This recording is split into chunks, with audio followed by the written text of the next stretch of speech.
Assalamualaikum warahmatullahi wabarakatuh. Hari ini bersama Ustazah Amirah untuk subjek Tauhid. Pada hari ini kita akan mengulang kaji tentang sifat-sifat yang wajib bagi Allah.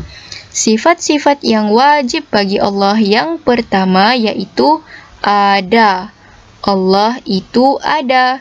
Adanya Allah itu tidak dengan perantaraan.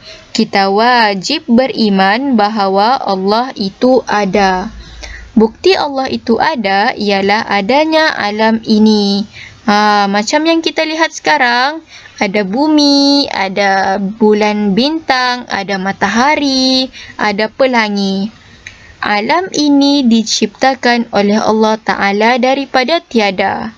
Sekiranya Allah itu bermula daripada tiada, dia adalah lemah. Lemah adalah sifat yang mustahil bagi Allah.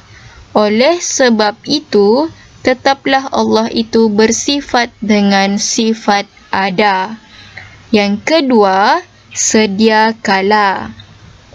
Allah itu sedia kala. Wujudnya Allah itu tidak diciptakan. Kita wajib beriman bahawa Allah itu sedia kala.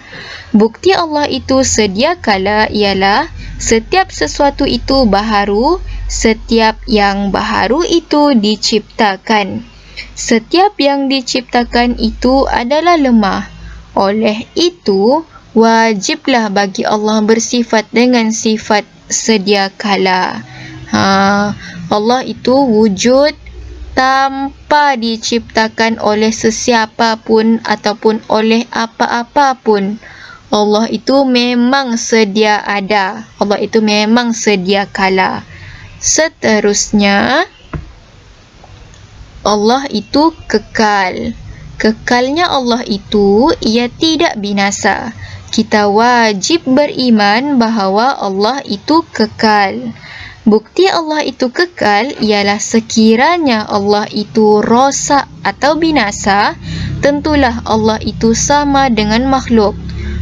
Kita sebagai makhluk yang lemah, kita suatu hari nanti kita pasti binasa, kita pasti akan meninggalkan dunia ini. Okey, itulah kita mesti jadikan kematian itu sebagai satu peringatan dalam kehidupan kita. Okey. Makhluk itu bersifat dengan sifat rosak atau binasa. Oleh itu, wajiblah bagi Allah bersifat dengan sifat kekal. Okey, seterusnya, Allah itu berlainan dengan makhluk. Allah berlainan dengan sekalian makhluk. Artinya, Allah berlainan dengan sekalian makhluk ciptaannya. Adalah mustahil Allah itu serupa dengan makhluk yang diciptakannya. Allah itu mustahil untuk menyerupai syaitan. Allah mustahil untuk menyerupai malaikat.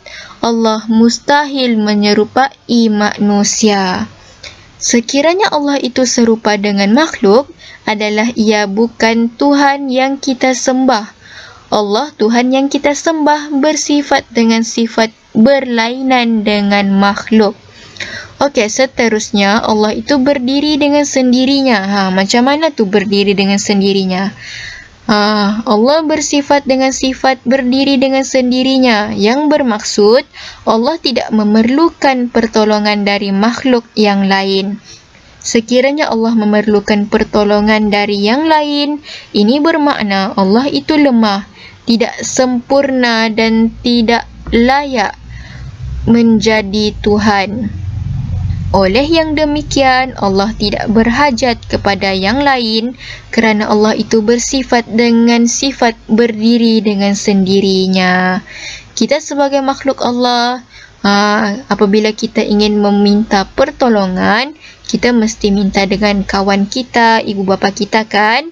Ataupun kita selalu meminta pertolongan ataupun hajat dengan Allah dengan berdoa. Itulah kita sebagai makhluk. Okey, seterusnya Allah itu esa atau tunggal. Allah itu bersifat dengan sifat esa, tunggal.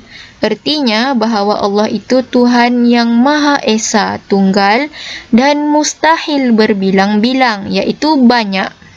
Sekiranya Allah berbilang-bilang, sudah tentu akan timbul perselisihan ataupun perbezaan fahaman di antara mereka.